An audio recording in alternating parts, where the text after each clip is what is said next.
The anime opens with a little child waking up. Actually, her dog woke her up. The first thing she did was pick up the dog, admire it, and call it cute. But when she mistakenly looked past it, she saw that she was late for school. She got up and missed out on all the necessary things. I mean, she got up, put on her shirt, put on her skirt and socks, and she was ready. I'm pretty sure the dog tried to tell her to do better, but she was hell-bent on being ready. She wasted no time zooming off. Hold that thought. I know you thought she was home. She wasn't. She lives in school, literally. She just crawled out of the storage room and she's running all the way to her other gals. Meet Kurumi, me, and Ri. It looks like it's Breakfast Club here, and it's about that time they do the one thing Goku loves, except fighting and training. Eating, the girl who just ignored the basic hygiene routine. Her name is Yuki, and once it was time to eat, she dug into the food like she had somewhere better to be. Me, on the other hand, was eating graciously like a queen. When Yuki saw how wonderful it felt to have ladylike characteristics, she copied it immediately. The moment she was done eating, she ran out of their breakfast club room and all the way to class. She mistakenly hit the teacher, and without further ado, she ran away. When she got to class, the whole class was buzzing. She spoke with her classmates, and then the teacher came in. They all greeted the teacher, and in 0.5 seconds, Yuki was snoring in class. The teacher walked up to her and woke her up. The teacher walked back to the front of the class, but the distractions were not over yet. Me came out of nowhere and opened the classroom door like she was the principal. The teacher almost exploded like a bomb. Yuki quickly dismissed her and told her to go away. Yuki immediately asked for a toilet break, and since the teacher knew that the disruptions wouldn't stop until Yuki left the class, she wasted no time in granting it. She went out and met me. They strolled across the hallway like they owned the school. Yuki told me not to be anxious about her seniors, but me said she was only worried about Taro, the dog. They walked still and got to the front of a class, and me opened it like she was the principal and yelled out for Taro. She closed the door and they moved on. A little forward, they heard the dog bark. They ran down the stairs and saw the damn thing just standing in the center of the hallway. Me told Yuki to calm down, but no. Yuki unlocked her shinobi powers and spread her arms like she was some Fallout character from Naruto. She started sprinting with the dog, and just like that, it became a dog race. The dog reached a dead end, opened a door, and let itself in. They chased the dog into the classroom. It evaded them, made its way up a flight of stairs, and now it was stuck with nowhere left to go. They thought they had it, but as soon as they got close, someone opened the door, and the dog sprang through like its life depended on it. It was Kurumi, who's always holding onto a shovel. Up on the roof, they also met Ri, who was peacefully gardening, only for these kids to come and play catch with their dog. At some point, she was so pissed, but she was smiling through it. The dog chase continued and they ran back into the halls. First, they branched into the physics lab and made a mess of it. Then they proceeded to make waste of the music room and still went on to ruin the radio room. They finally landed back in their breakfast club, and now they were chewing on hard biscuits. They all sat around and were enjoying their meal, but then Yuki remembered that her bag was still in the classroom. She got up and ran to get it while the other girls just commented that she was having so much fun. Yuki came back though, and she told them that she loved them before proceeding to run to the classroom.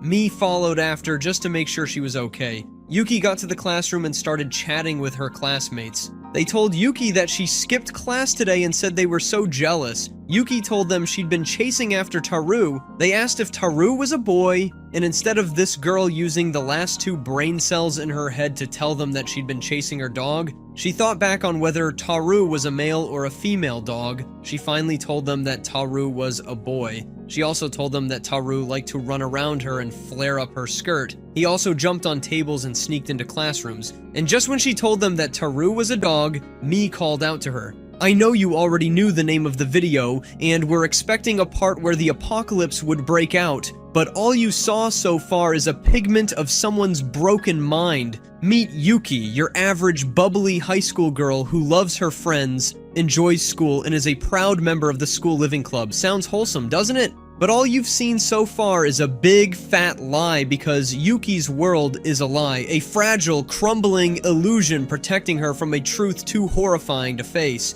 In reality, the school is gone. The classrooms are blood-stained ruins. The students have either gone to meet their maker or worse, turned into the mindless undead crawling through the hallways. The city outside is a wasteland of shambling corpses, but Yuki doesn't see any of it. Her mind has shattered under the weight of the apocalypse, trapping her in a delusion where everything is fine, where her friends are just having fun, going to class and living their best high school lives. Behind that fragile smile, her friends, Kurumi, Ri, and Mi, are fighting to survive. Armed with shovels, knives, and sheer desperation, they scavenge for supplies, barricade themselves inside, and fend off the undead lurking just outside their makeshift sanctuary, the school grounds. They protect Yuki, not just from the monsters, but from the truth that would break her completely. But the walls of illusion can't hold forever. The past is creeping in, the undead are closing in, and sooner or later, Yuki will have to wake up.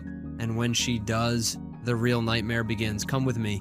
Let's find out just what is going to happen as these ladies casually walk the hallways. I know you also want to know just how the anime is going to unravel. The next chapter starts dark. Someone was having a nightmare, but then when she woke up, the next thing we see is Mi waking Yuki Uo for yet another dreadful day for her to live in her delusion and be the light that gives everyone motivation to keep on fighting. But Yuki is not waking up easily, so Mi has to hit her on the head. When they were waking across the hallway, Yuki caught the scent of today's breakfast, and before Mi could say a single word, Yuki zoomed off to the breakfast club, and yeah, it's breakfast time. And it's curry for breakfast. They all gathered, and I missed out on someone before Megu. I thought she was just a passerby, but apparently she's one of the survivors, theta-daced, and once the meal was done, as usual, Yuki was up and ready to start her daily Delulu lifestyle. Megu also followed, and Mi informed the other ladies that she saw Yuki talking to herself just the previous day. Mi is worried, and she thinks it's best to bring her wall of lies down and let her finally see the truth, but Ri and Kurumi think otherwise. They think it's best she has someone around her always,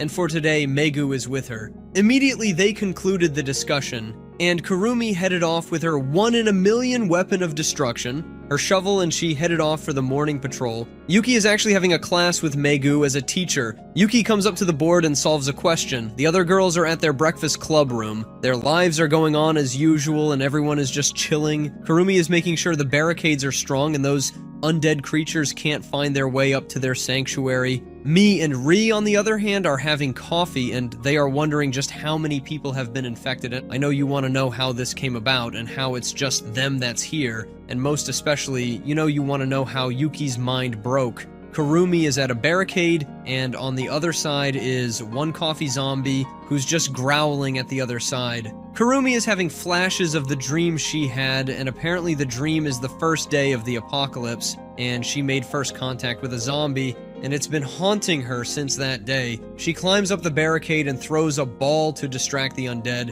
Once the undead takes the bait, she jumps in and slams her shovel across the undead's face, and it hits the ground harder than a bag of cement would. In Demon Slayer style, she was about to take the swing, but then she saw a picture of the undead she just hit when the undead was still very much alive. She hesitated for a second, but this was an undead, and the job needed to be done. She closed her eyes and sent it properly to the afterlife, if zombies have one. The next thing we see is Yuki sleeping. Megu tells her they're almost through for the day. Yuki says she's done studying and she wants to do a test of courage. Kurumi had cleaned up the mess she made and she was just cleaning her shovel. Then Mi and Ri came up to the roof. She went to the edge of the building and they were wondering just how the apocalypse came to be and how they're going to make it through. Then Yuki came up with her test of courage crap. I would shut down that idea at the speed of light, but they agreed. And the next thing we saw was Mi jumping across a barricade. They're moving at night, and apparently all the undead move themselves somewhere during the night. The girls stroll across the street,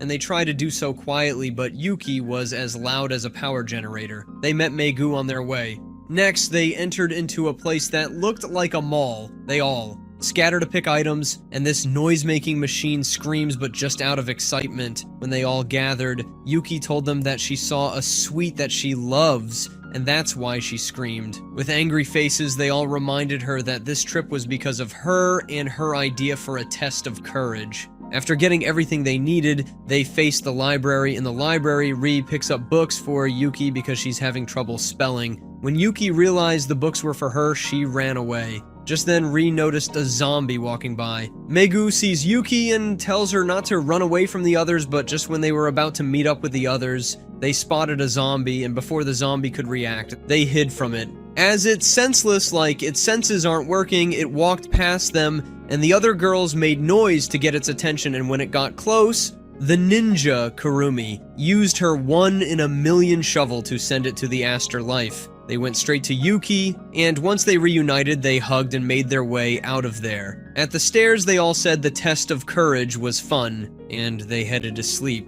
But the dream Kurumi keeps having comes again. In the dream, we see her and a boy she loves at the rooftop. Bro was already zombified and tried to zombify her, but then her hand touched her legendary weapon and she shoveled him into the afterlife. The next chapter starts with Megu writing a letter. In the letter, she mentioned that right now things have settled. We're still waiting to know how things went south. She's still a Japanese teacher even though the school's no longer functioning. They have to get out of that school since they have no means for radio communication to the outside world.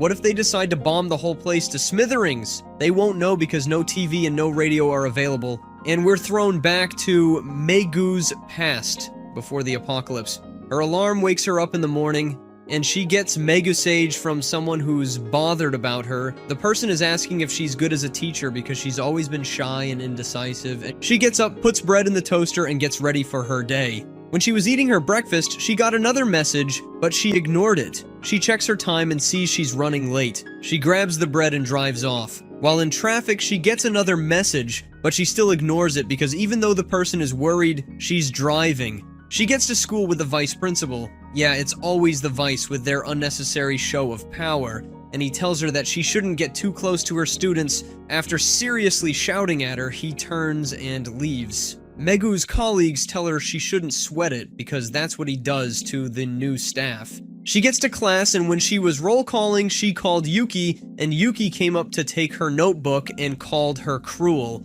I know Yuki is like one of the major MCs, but she's got the brain of the fish and the will of a paper towel to study. While the other class people go for sports, Yuki stayed behind for extra studies because she's been bagging straight zeros in all her tests. While the teaching was going on, Kurumi passed by, and it caught Megu's attention, so she decided to put a pause on what she was doing with Yuki and went to attend to Kurumi. Kurumi was just out for sports, but she's back and she's complaining about how she feels when she's with this guy who's making her chest beat heavy whenever he's around. Megu tells her that she's not under the weather, but she's under the spell of love. Kurumi is thankful that she's happy to have a teacher like Megu. They exchange goodbyes, and Kurumi leaves. Apparently Yuki was taking a test, and when Megu got back, Yuki said she was done with the tests. Megu was happy she was done, and now she has time to go through her phone. When Megu saw her phone, she got urgent messages from someone. When she opened the message, it was a link to a video that showed the city in chaos. Yuki tried to peek, but Megu told her not to. They headed upstairs instead and they met Ri at the rooftop. While Yuki was picking out veggies to masticate, Megu was trying to call her family, but then they heard a loud bang on the door. Oh wow, it's the apocalypse! Megu was hesitant to open the door, but when Yuki said she would, Megu said she'd do it. She went there, she listened through the door and opened it. It was Kurumi, and she was holding the love of her life. They helped them up and licked the door. Megu said they should inform everyone, but Kurumi said they should look over the rails. The school is in chaos. When everyone looked there, we saw everyone either being attacked or they're the zombies doing the attack. Megu was trying to call the ambulance for the love of Kurumi's life, but they had to. But then they heard a loud bang, and as they looked further away from the school, they could see that the whole city was in shambles. Just then they heard a loud bang on the door. This time it was the zombies, and they had to run and cover the door. And that's when IT happened, if you're two. But if you're wondering what IT is, then let me tell you. While the others were holding off the zombies at the door, Kurumi was standing next to her very own freshly turned boyfriend, a zombie. He turned at her and wanted to suck out her brains like a juice box. The others yelled at Kurumi to go to bed, but she was too traumatized to run. Then she came across her mystery weapon, the shovel, and once she felt it, her mind steeled harder than Superman, and when she picked it up, she drove it through him like it was nothing, and consequently she drove it through him while he watched. Yuki couldn't watch anymore, so she ran to Kurumi and gave her a hug. And that, my friends, is how the apocalypse came to be. Well, now how? But how they got stuck in the school with luck. If Kurumi didn't steal up when she touched her legendary weapon, who knows what would have happened? Back to the future, the ladies were having a meal. Well, a very hard meal because it was biscuit and it was hard as a rock. I didn't like it, but that was all they had for dinner today. Yuki came up with an idea that felt like it was handpicked out of the pits of hell. She said they should go camping. How's that even possible? But guess what? She said they'd just make up a tent, tell stories, and go to sleep right after, and the location would be one of the classrooms. So without further ado, they set up camp, and they wanted to start with ghost stories, but with the situation on the ground, if ghost stories should go round, they might not have a good night's rest. So they switched to love stories, but Kurumi is too bruised by her shovel to listen or tell one at the moment. Just then, Megu came checking on them, and they tuned off their light and faked being asleep. But when they put the lights back on, all they said was goodnight, and they all went to sleep. Who would blame Yuki for losing her mind? She's just a kid. This chapter opens with Mi and Mei, and this was also before the apocalypse. They were just walking along the road, planning their day and outings they wanted to make, and that's when Mi saw the news and the city was in total chaos. The ladies went on their adventure anyway. They ended up in a mall, and shortly after they saw Taro, who's with an old lady. A voice came over the speakers and window telling everyone to stay calm because there's an emergency. They looked outside the window and everyone outside was either an undead or trying to preserve their lives from the undead. The whole mall goes into chaos, and the girls try to make their way out. They got to an elevator and it elevated from the first floor to theirs, and when it opened, it was a bloodbath they saw. Before they could finish screaming, they ran and hid themselves in a changing room. Then they heard a noise, it drew closer and closer, and soon enough, they found out it was just Taru. She was so happy it wasn't an undead who just wanted to drink their brains like soup. But then they saw some bloodstains on him. Mei said it was, but Mi said it was someone else's. And that's when they looked outside and they saw the old lady who owns the dog drinking someone's brains like soup. Later at night, they snuck into another room and barricaded the door and slept holding hands. The next day they woke up and they stashed themselves with water and a few snacks. While they had breakfast, they discussed it being a communicable illness, and they're pretty sure someone is out there finding a cure for it. And it will only take a matter of time before someone gets it, and they'll be free to go home. A few days passed, and nothing has become better yet. Mei wants to step outside. She doesn't like the fact that they're stuck there, and she's not had a proper bath in a while. Mi tells her not to think of such stupid things, and they still have a little food in their reserves. All they have to do is wait a little longer, but then they hear a loud bang on the door, and they go to hold it so the undead do not make their way in. That night they didn't hold hands to sleep, and the next day they had another fight. On the other side of the world, Kurumi, Ri, and Yuki were asleep. But then that sheep-brained girl had an epiphany in her sleep. Then she literally sprang up and yelled out that she had an idea. Kurumi was all ears, but then the foolish cow said she would relate it to them the next morning. Kurumi, who was sleeping soundly, was so pissed she hit Yuki on the head for waking her up, if she'll still wait till morning to tell her the plan. Before Kurumi could throw her out to the zombies to feed on, Ri stops her and warns her against violence. They all went back to sheep. Yuki was having issues going back to sleep, but Ri was far gone already. At the camp of 2 in the mall, Mi woke up and saw that Mei was fully dressed and getting ready to head out like a little adventurer that she's not. Mi tries to warn her not to leave, but Mei is hell-bent on going out and finding out what's up. She says she'll be back once she's had enough of the contaminated air outside. She dropped their radio and left. Mi was so heartbroken that when the dog barked, she yelled at it,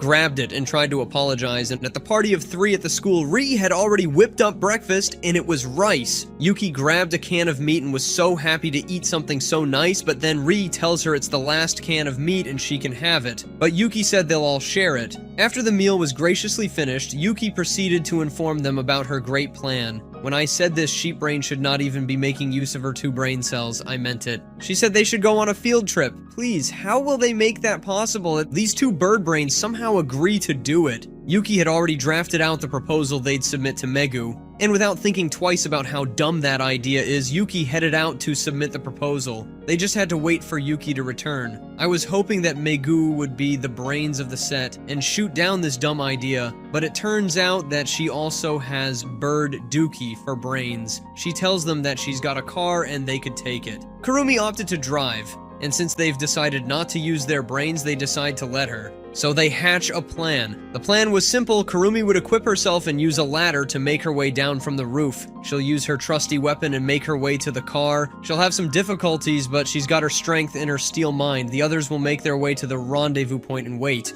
while she locates the car and drives it to them. Once they all get into the car, they'll drive off. Kurumi's driving skills might be rusty, but this would be a great opportunity to sharpen them. Now they're in the heart of the city, and it looks like a montage of an old movie after math. At the party of 2, which has now turned 1, Mi woke up, and now she's looking for the dumb dog Taru, who apparently has used the air vents to its way out. Math. Mi wakes up alone and looking like a mess. She drags herself to the bathroom, washes up, and does the saddest meal prep ever for Taro, the dog who ditched her by crawling through the air vents like some kind of furry action hero. Normally, this would be the part where she sees him again as an undead furball, but since we already know the little guy is alive and kicking, there's no tragic reunion today. Just as she's sitting there, probably contemplating her life choices, she hears a noise at the door. Thinking it's Taro, she eagerly removes some of the stacked boxes only to get a big ol' slap of reality. It's a zombie. Fantastic. She barely manages to hold it back before collapsing onto the floor, completely drained.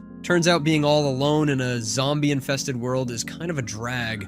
Who knew? Meanwhile, the group of absolute morons who decided a zombie apocalypse is the perfect time for a field trip are on their way to the same mall, singing loudly. Because that's exactly what you want to do when surrounded by creatures that track noise. After their off-key performance ends, they arrive at the mall, and just when you think they can't get any dumber, Yuki, the human megaphone, starts screaming like they just won the lottery. Every single thing she says echoes through the area like they're actively trying to get eaten. The group tries to calm her down, but it's like telling a parrot to shut up. It's not happening. Right before they enter the building, they spot a festival flyer on the floor. The moment Yuki sees the word festival, she screeches in excitement like a kid hyped for a candy store. Again, everyone has to rush to shut her up before she announces their location to every undead in a 10-mile radius. Finally, they make it inside and spot a few zombies roaming around. Instead of using their remaining brain cells to stay quiet, they tiptoe like it's some sort of cartoon heist scene. They eventually find an empty room, lock themselves in, and immediately start looting like this is an RPG.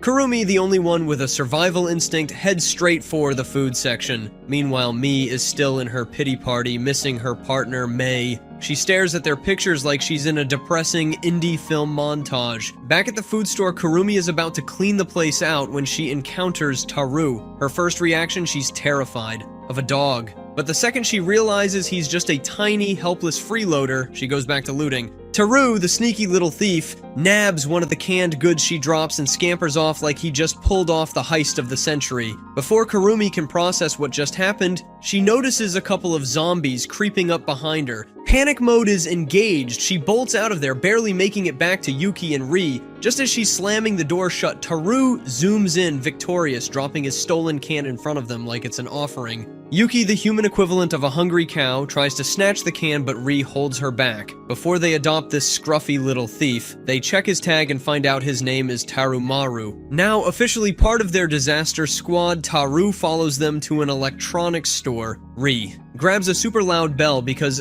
apparently this group is determined to get eaten. Yuki, who has never once listened to good advice in her life, insists on testing it out. The second she tries, Ri channels her inner horror movie villain and unleashes a death stare so chilling that even Yuki shuts up momentarily. They continue their pointless shopping spree, hitting the clothing section next. What follows is a montage of dumb decisions and outfit changes, because obviously fashion matters when the dead are hunting you. Somewhere in this madness, Yuki picks up a gift for Megu, a doll that apparently shares Megu's questionable hairstyle. With their ridiculous haul in tow, they finally prepare to leave. But of course, Taro starts barking, the one thing you don't want a dog to do in a zombie-infested building. The sound echoes down the halls. No response. Just when they're about to breathe a sigh of relief, they hear a noise. Their genius-level deduction skills tell them there might be a survivor somewhere. They reach the cinema and decide to check for people. Common sense says, let's leave. But Kurumi,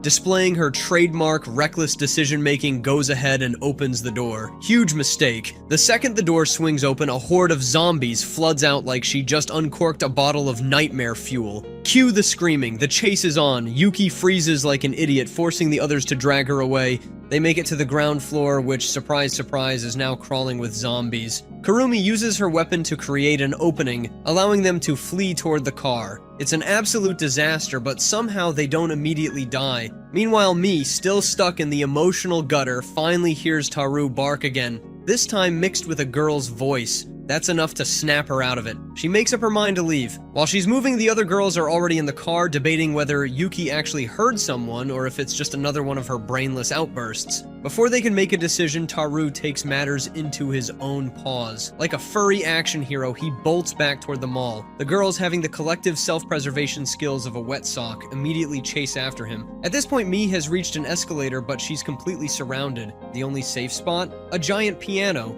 So naturally, she jumps on it like this is some kind of bizarre musical zombie survival show. She's been stranded there for a while when Taro and the girls finally arrive. Yuki, clutching Taro like a lifeline, watches helplessly as Mi remains stuck. With no clear plan, Yuki, acting purely on impulse because that's the only way she functions, charges in. Realizing that they are all going to die at this rate, pulls out her secret weapon, the super loud bell. The moment it rings, chaos erupts. The deafening noise sends zombies into a frenzy, creating just enough of a distraction for the girls to yank Mi off the piano and make a run for it. They finally get back to the car, panting, exhausted, and probably regretting all their life choices. But Mi, desperate for answers, asks if they saw another girl with brown hair her age. The answer was a big fat no. Continuing from where we stopped, Mi woke up to a chaotic mess of chatter while she was still rubbing the sleep out of her eyes. Apparently, while she was in dreamland, Yuki, the human embodiment of a sugar rush, was busy convincing everyone that Mi should be recruited into their little survival breakfast club. She even pointed out that Mi was from their school simply because of her uniform, as if zombies were out here enforcing dress codes. Taro, the adorable furball, apparently liked Mi too. When Mi finally regained full consciousness, Yuki shoved some water at her, all cheerful and hyper, then casually mentioned that they were on school grounds, like that was supposed to be comforting. Then came the introductions. Yuki, with all the seriousness of a toddler in a business suit, proudly declared she was a third-year student. That was a bold-faced lie if there ever was one. Mi, still trying to process the madness unfolding before her, admitted she was in year 2. That was all Yuki needed. Without missing a beat, she declared herself the superior upperclassman as if the zombie apocalypse hadn't rendered school hierarchy completely meaningless. Then, Meigu, the so-called teacher, suggested that Yuki show Mi around the school. Of course, Yuki, who would rather get eaten by a zombie than sit down and study, jumped at the chance to do anything except productive work. And just so we're clear, Yuki also let it slip that it was Taro who led them to Mi in the first place. The dog, being the only intelligent one in this situation, bolted. The second Mi tried to pet it. Probably smelt the stress radiating off her. They arrived at the music room and we got two very different perspectives. Yuki's sugar-coated, delusion-filled vision made the place look pristine, straight out of an anime high school romance. Meanwhile, Mi's view was a nightmare. The room was in ruins, blood splattered everywhere, looking like a set piece from a horror movie. That was the final nail in the coffin. Mi had been hoping that maybe the whole apocalypse was just a bad dream, but after seeing that crime scene, reality hit her like a truck in an isekai anime. This was real. Still, instead of causing a scene, she decided to play along with Yuki's unhinged fantasy. She even made the mistake of calling Yuki senpai.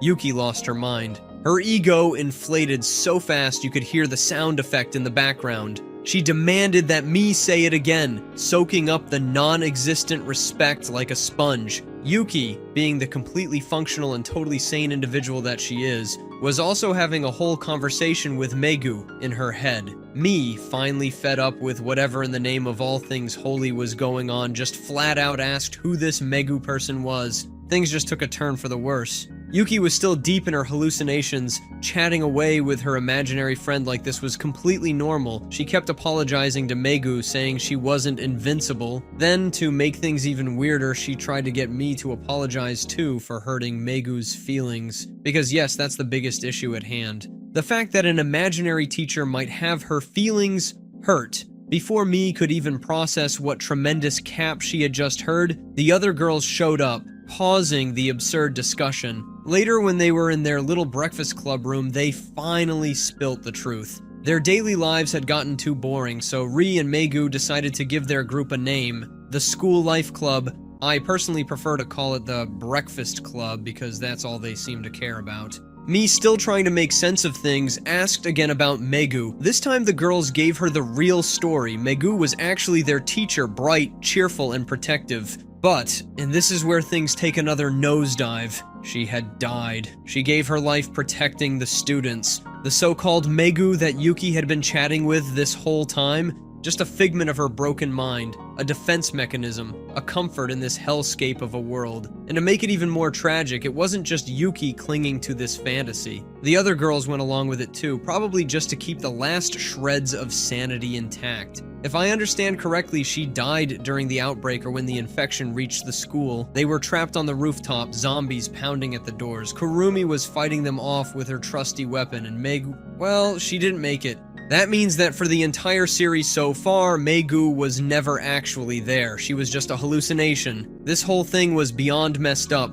Ri and Kurumi took me to where they laid Megu to rest. That's when Ri made one final request. She asked me to play along with Yuki's delusions. Yuki's mind was shattered beyond repair, and this fantasy was all that kept her functioning. To her, the apocalypse never happened. She was still in school, attending classes, and living her normal life. It was an illusion, but was it really hurting her? Or was it the only thing keeping her alive? Then Yuki, being Yuki, called an emergency meeting, and for what? To announce that they should have a sports day. Because obviously in a world crawling with the undead, what's truly important is having fun and playing games, and because of their dumb rule that everyone has to participate, the girls were dragged into yet another ridiculous event. Despite the stupidity of it all, they actually managed to have fun. They raced, they played games, and they made the best out of their enclosed world. And surprisingly, even me and Kurumi had a conversation about it. Kurumi admitted that as much as survival was important, moments like these were what kept them going. They couldn't just be surviving, they had to actually live.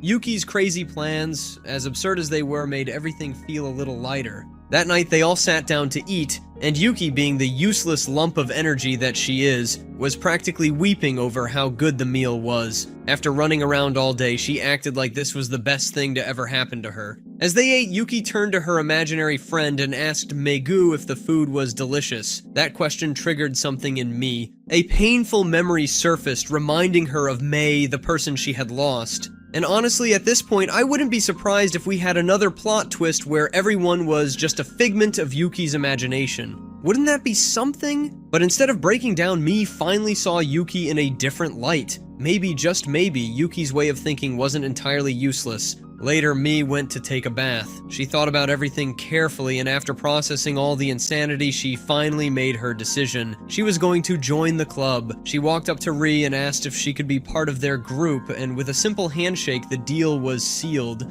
Mi walks through the hallway, and the first thing she notices is that the number of undead shufflers has increased dramatically. It's like someone opened a zombie buffet and forgot to lock the doors. Then she hears a voice coming from inside a classroom. It's Yuki sitting alone, reading to herself like she's auditioning for a one-woman stage play. But let's be real, she's not alone in her mind. She's talking to imaginary Megu, and it's honestly kinda sad. Mi just stands there watching this scene unfold, completely dumbfounded. Yuki somehow is reading a book on classic literature. That's right, Yuki, the human equivalent of a confused puppy, is studying something that even scholars struggle with. Mi, being the absolute legend she is, offers to help. And Yuki is completely amazed that Mi can actually read scripts that were written over 800 years ago. Meanwhile, Yuki struggles with a cereal box. Later that night, Kurumi comes back from her night patrol, complaining about how windy it is outside. Ri, always the voice of reason, tells her not to worry about it for now, but warns that winter is coming.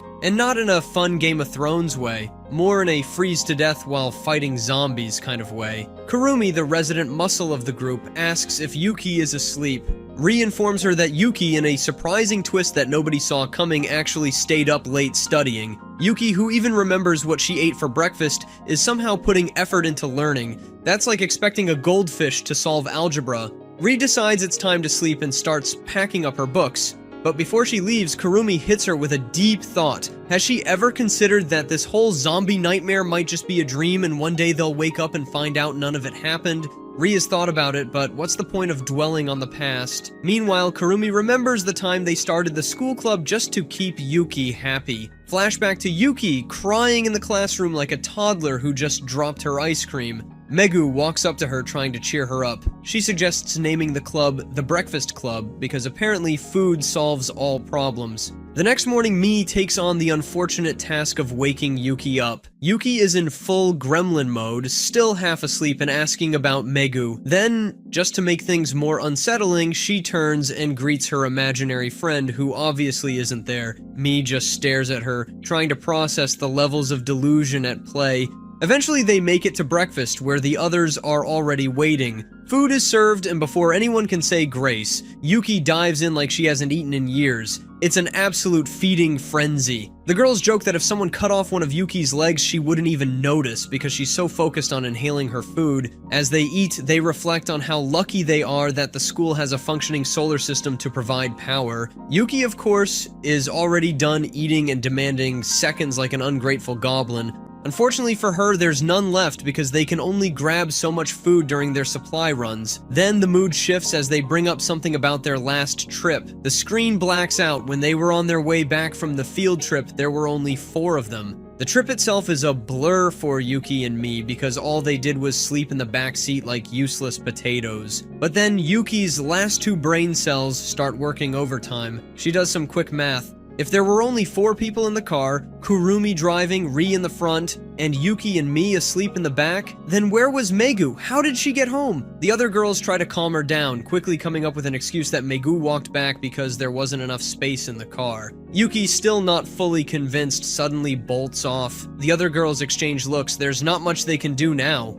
Yuki, meanwhile, runs to the place where she lost Megu. She talks to herself the entire way, completely wrapped up in her delusion. After spending some time there, she returns, all cheery and unbothered, as if she didn't just have a mental breakdown 5 minutes ago. The first thing she does? She runs up and hugs me, who immediately reminds her that she doesn't like touchy hugs. Then as a way of deflecting, she tells Yuki to go bother Taro instead. Yuki picks up Taro and the poor dog looks like it just saw its life flash before its eyes. Taro tries to escape, but Yuki announces that it's bath time, and that's the last straw. The dog bolts, sprinting for its freedom like it's starring in an action movie. Yuki chases after it while the other girls just sit back and watch the chaos unfold, admiring her ability to stay so cheerful despite their horrible situation. Of course, Yuki being Yuki, she doesn't catch the dog. She somehow manages to crash into a wardrobe. Items tumble down, burying her in the mess. The girls rush to dig her out, and among the fallen items, they find some letters written by Megu. This discovery sparks a new adventure.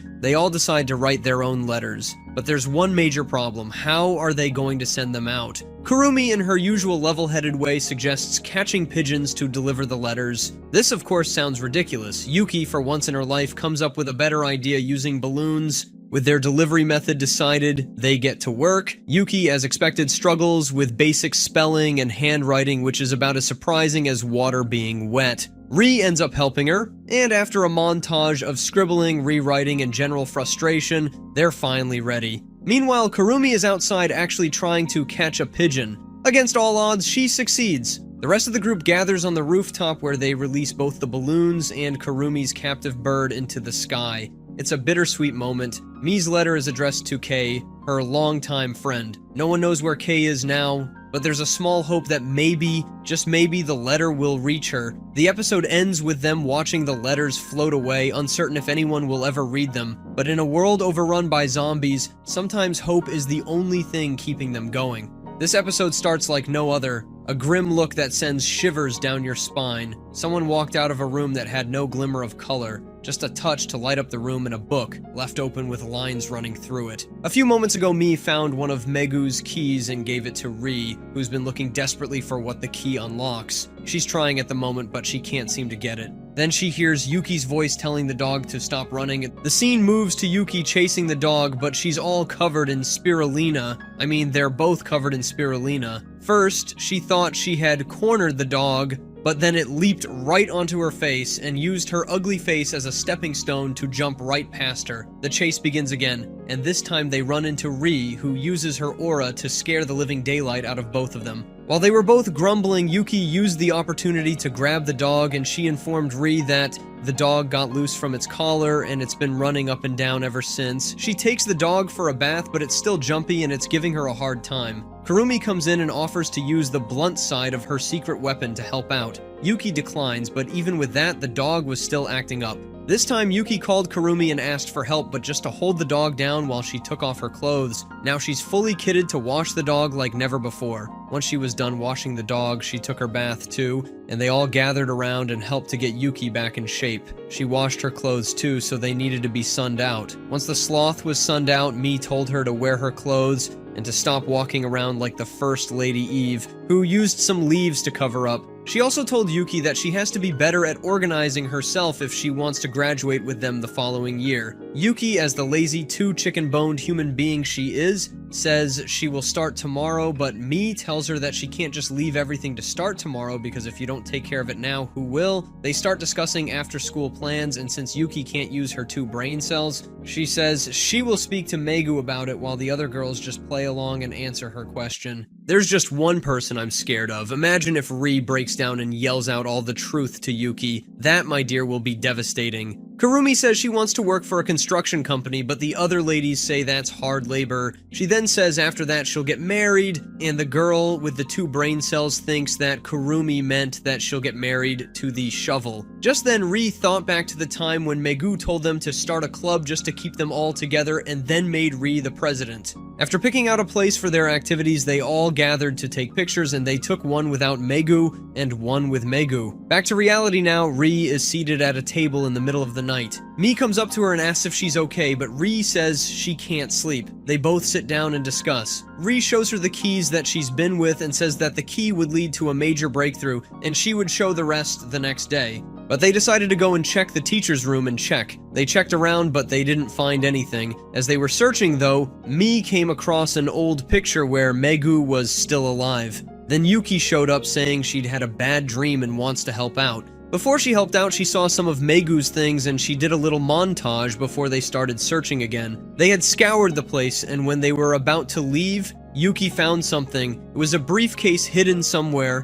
When they used the key on it, it opened, and then they saw the content. It was a file that explained what the undead were. They quickly sent Yuki away to avoid anything that would shatter her mind. They got Kurumi and read through the papers, and it was mind-traumatizing. On a sunny day, Kurumi proudly declares she's ready to go, hyping herself up as she gets to work cleaning the school's water tank. Of course, she's not alone in this ridiculous venture. Yuki and Taromaru are helping, though helping is a strong word, while Ri and Mi do the smart thing and watch from the sidelines. Ri compliments Mi on looking good in the swimsuit Yuki forced on her, but Mi is too busy being suspicious. She's still thinking about that weird emergency manual they found last night. Maybe, just maybe, now is not the best time for a pool day, but Ri insists they have to relax and take their minds off things, because nothing says relaxation like scrubbing algae off concrete. Earlier, the girls had gathered around the Campus Life Club's room table, staring at the unsettling emergency manual. The key to the box they found it in had Megu's name written on it. Now that raised a whole lot of questions.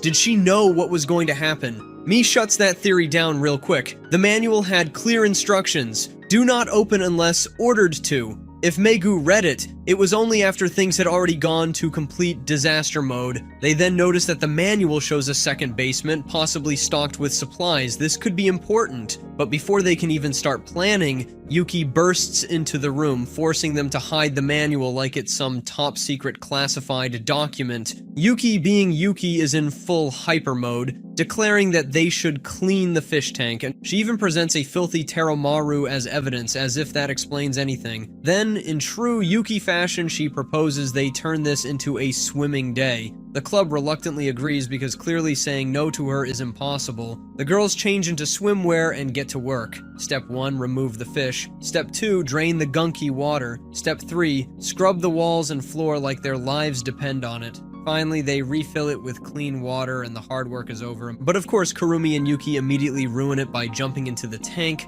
completely ignoring Ri's protests. Yuki then casually suggests keeping fish in a pool and eating them alive when she gets hungry. Mi, horrified, questions her sanity. Meanwhile, Ri rubs Taromaru's belly like he's the most important being on the planet, which in Yuki's mind, he probably is. Mi attempts to pet him, but Taromaru, being the evil mastermind he is, denies her once again. Yuki, now interested in learning things for once, asks Ri about the solar panels. Ri explains how solar energy works, and Mi comments on how the school was built to support a large number of students. The The mood darkens as she quietly notes that only 4 of them are left. Kurumi, never one for deep feelings, quickly changes the subject. Enough with the sad talk. Today is supposed to be fun. So naturally the girls start a game of volleyball in the tank. As they play, Ri sneaks away to try getting a radio signal on Kei's CD player. No luck, it's just static. Yuki, completely ignoring this serious moment, finds water guns and waves them around like a kid on Christmas morning.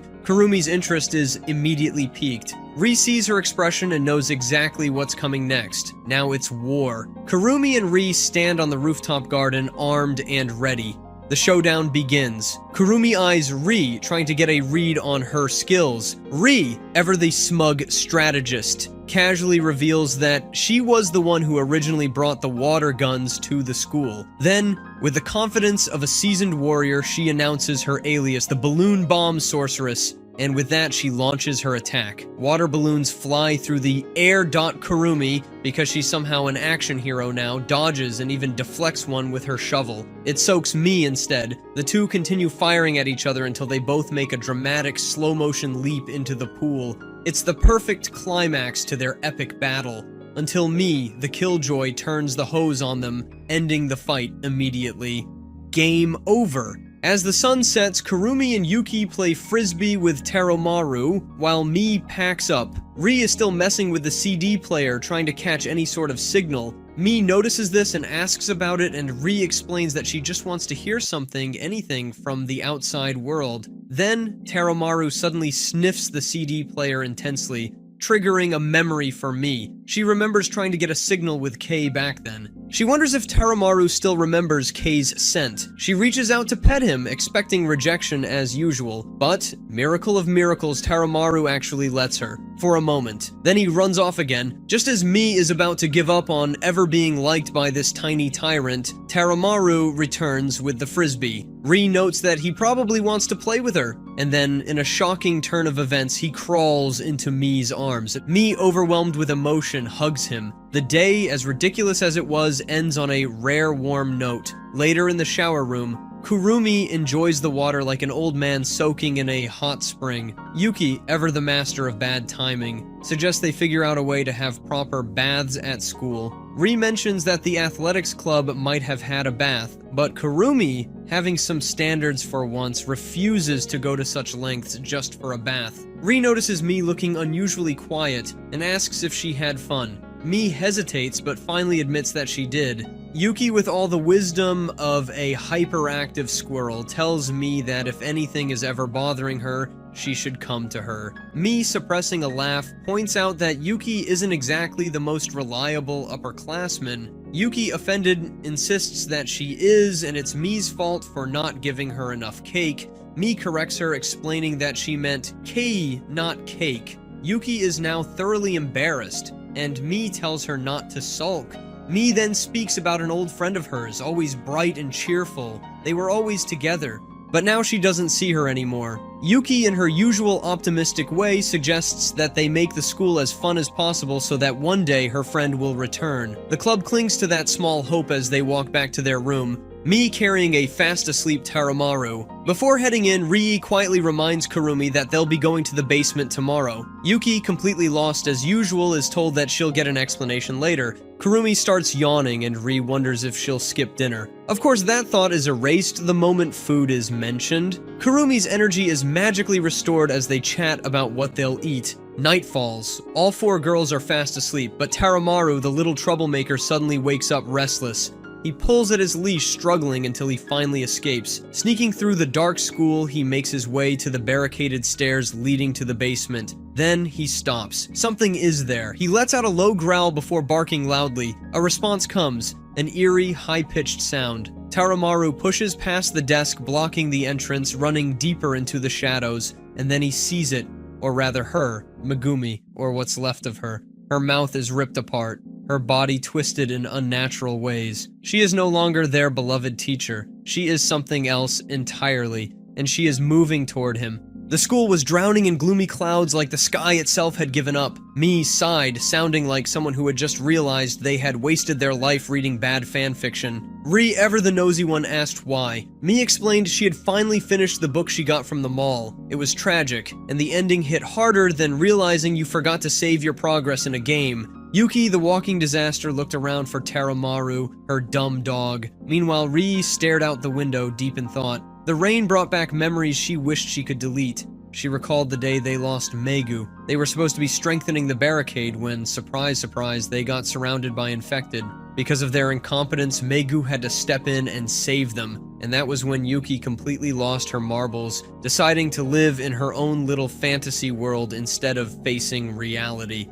Mii, being the only one with a functioning brain cell, pointed out that there were more infected than usual. Maybe they needed to reinforce the barricade again? Rie, the queen of bad news, reminded her that they were out of supplies. All the wood desks and chairs were already used. Everything they had, even Megu's last hopes, was holding up that barricade. It wasn't going down easily, but Taromaru was missing, and knowing that tiny menace, he was probably causing problems somewhere. Yuki, in her usual airheaded fashion, assumed he was out on a date. Mi shot that down because obviously there were no girl dogs around. Kurumi, the only one who could actually fight, said Taromaru was too smart for his own good. So they set out to find the runaway dog while Rii checked their supplies. Yuki and Mi searched the main floor, and Kurumi handled the upper ones. Ri, being Ri, worried about Kurumi going alone, but Kurumi could handle herself. Out in the rain, Kurumi searched the rooftop and passed by Megu's cross. She got lost in a memory back when Megu had just cut her hair short. She had tried to look more mature, but honestly, she still gave off kindergarten teacher vibes. Back then, she introduced the whole idea of the school living club to help them adjust. Kurumi teased her about it, calling her Sakura-sensei, pretending not to notice how forced Megu's optimism was. Now, staring at the cross, she asked her old teacher to look after Taromaru. Her search led her to paw prints on a barricade by a stairwell no one had ever used. Before she could process that, she heard infected behind her. Because life just loved making things harder, she had to run. She rushed down the stairwell, dodging like she was in an action movie, and ended up in the basement. Then she heard it. A whimper. Taromaru. He emerged slowly, his little body moving unnaturally. Finally, she had found him, but the moment she reached out, the gremlin tried to take a bite out of her hand. Taromaru, her loyal, slightly annoying dog, was infected. He attacked again, his tiny demon jaws snapping at her, but she managed to dodge. She knocked him back with her shovel, apologizing while doing so. The possessed rat didn't care and latched onto her shovel, making her drop it. Now in full panic mode, Kurumi ran, trying to get away from the rabid chihuahua. She tricked him into chasing a ping pong ball and locked him in a room. The scratching and growling behind the door were heartbreaking, but she had bigger problems now. The moaning of something much worse filled the air. She turned to see an infected figure standing in the water. When she got closer, her heart nearly stopped. It was Megu. She had been here all along. Kurumi's mind shut down. Memories of Megu's warmth and kindness flashed before her. She clenched her shovel. This was the monster that had taken everything from them. She screamed and rushed at Megu, ready to end it. But then, just before she could swing, she hesitated. And in that split second, Megu lunged and sank her teeth into Kurumi's arm. Back in the club room, Ri watched as the infected outside pushed harder against the barricades. Mi and Yuki returned, both empty-handed. Yuki, finally sensing that something was wrong, asked where Kurumi was. Before anyone could answer, Kurumi collapsed in the doorway. Blood dripped from her arm. Ri caught her as she fell, while Yuki scrambled to grab the first aid kit. Mi helped carry Kurumi to another room. As they moved her, she weakly muttered that it was Megu who bit her. They laid her on the couch, stripped off her bloodied uniform, and covered her with a blanket. Kurumi was slipping fast. The infection was spreading. Mi sent Yuki to fetch water. Meanwhile, Ri, barely holding it together, clutched Kurumi's hand. Kurumi, in a feverish daze, muttered an apology to Taromaru. Mi froze. Kurumi's mind was slipping into nightmares. In her head, she was trapped in a dark room surrounded by infected. She saw Taromaru, looking normal for once, and reached out for him. But just as she did, his eyes darkened and he snarled. Behind her, Megu's voice called out, pleading to be let in, whispering that she loved them all. The whispers turned to desperate scratching against a door. Kurumi screamed for her to stop. In reality, she thrashed against the handcuffs they had put on her to keep her from turning. Ri sat by her, barely breathing, hands covering her face in dread. Then slowly she reached into her bag and pulled out a wrapped knife. Mi walked in and caught her. Ri quickly hid the knife, pretending she wasn't just considering killing Kurumi.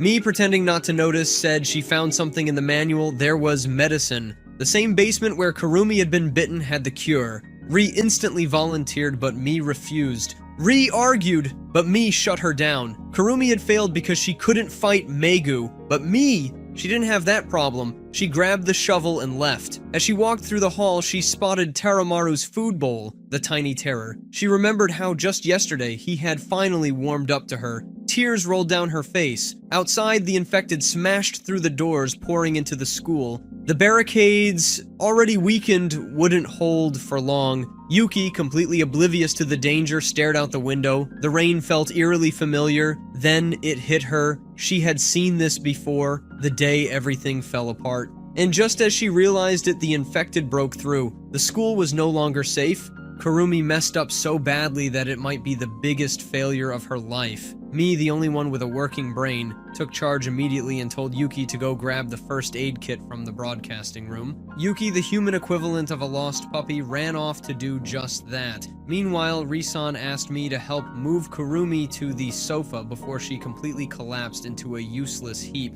As if things couldn't get any worse, Kurumi finally managed to mumble out the name of the person who bit her, Megu. Ri-san looked like she had been smacked in the face with a frying pan. Flashback to Kurumi being the absolute worst at zombie survival. She had Megu right in front of her, ready to end it, but no, Kurumi just had to freeze up because she imagined a happy, smiling, normal Megu. What was this, a tragic drama? No! This was the apocalypse, and Kurumi's hesitation got her arm chomped like a fresh snack. Good job, Kurumi. You win the award for worst decision-making ever. Back in the present, Ri-san was patching up Kurumi's mess of an arm, while Yuki, trying her best to be useful, wanted to help. Mi, being the only rational human in the room, told her to get some hot water. Yuki ran off again, probably thrilled to have a purpose. Ri-san, already on the verge of a breakdown, was trying to hold it together, but the headache from all this nonsense was too much. Mi, scanning the documents they found earlier, suddenly realized that there was a vaccine in the shelter. Before she could even finish her sentence, Ri-san grabbed the papers like her life depended on them, scanning them desperately. Mi, once again proving she was the MVP of the group, made the bold decision to go to the shelter and check for the vaccine. Ri-san, naturally, freaked out and tried to stop her. Mi, however, was not about to back down. She calmly pointed out that it would just be a simple investigation, nothing more. Ri-san, of course, reminded her that Kurumi said the exact same thing before getting her arm turned into a zombie chew toy. Mi, however, had the ultimate trump card. She wasn't emotionally attached to Megu. No sentimental weakness, no freezing up, just pure survival mode. That was enough to convince Ri-san, who gave a reluctant nod. Before leaving, Mi grabbed Kurumi's shovel. Ri-san, still bitter about the whole situation, muttered that none of this would have happened if they had never found that cursed booklet in the first place. Mi bolted toward the basement, determination burning in her eyes. As she ran, she thought about the school life club, how they gave her a place to belong, how much fun she had despite the nightmare they were living in. She wasn't just doing this for survival, she was doing this for them. She had to succeed. And then in the basement, she came face to face with the monster that started it all, Megu. Everything was on fire, metaphorically and literally. The school was falling apart, zombies were everywhere, and somehow the main cast was still alive despite their terrible survival instincts. Kurumi, the queen of bad decisions, was barely recovering from being infected, while Ri-san was 2 seconds away from completely losing it. Mi, the only person who had functioning logic, was trying to keep everything together, but it was like babysitting a group of toddlers during an earthquake. Meanwhile, Yuki, still trapped in her happy-go-lucky fantasy land, managed to do something actually useful. She ran to the broadcasting room, grabbed the microphone, and made an announcement. With the seriousness of a real teacher, she told everyone, zombies included, that school was now closed and that it was time to go home. And somehow these brain-dead creatures actually listened. That's right, Yuki's delusions had more authority over zombies than common sense. Mi used this distraction to rush to Kurumi and Ri-san before Ri-san could fully commit to murder. By the next day, Kurumi was patched up and able to walk again. She was lucky considering her track record with survival. But the happiness didn't last long. Taromaru, the dog that had survived more than most humans in this apocalypse, finally lost his fight. Mi held him in her arms as he took his last breath, making everyone realize that no matter how many cute moments this show had, it was still a horror anime at its core. With their home completely destroyed and resources gone, the girls had no choice, they had to leave. It was time to graduate whether they liked it or not. So they put together a graduation ceremony in the classroom because nothing says totally normal school life like holding a fake event while surrounded by corpses. Yuki gave a dramatic farewell speech, and for the first time her voice was clear, not because of her usual delusions, but because she had finally accepted reality. She remembered all the good times they had, but she also knew it was time to move forward. After saying their goodbyes, they loaded up into a car and drove off into the unknown. As they left, Mi had one last thought about Kei, the friend she had lost. She left a final message on the blackboard, hoping that if Kei ever returned, she'd see it. It was a reminder that, despite everything, life was worth fighting for, and with that, the School Life Club was officially over. No more fake classes, no more pretending everything was fine, just 4 girls, a car, and the open road ahead. The end of one nightmare, the start of whatever came next. Hit the like and subscribe button if you think this anime deserves another season. Comment if you feel like a few guys would balance the scales. Maybe they would all just find a place and, repopulate. I'm just saying, what do you think? If you enjoyed the video, make sure to click on this one right here to start the most legendary binge session known to man. Also, if you want to see the full plot-filled scenes, then make sure to subscribe to our Patreon. Link will be in the description below.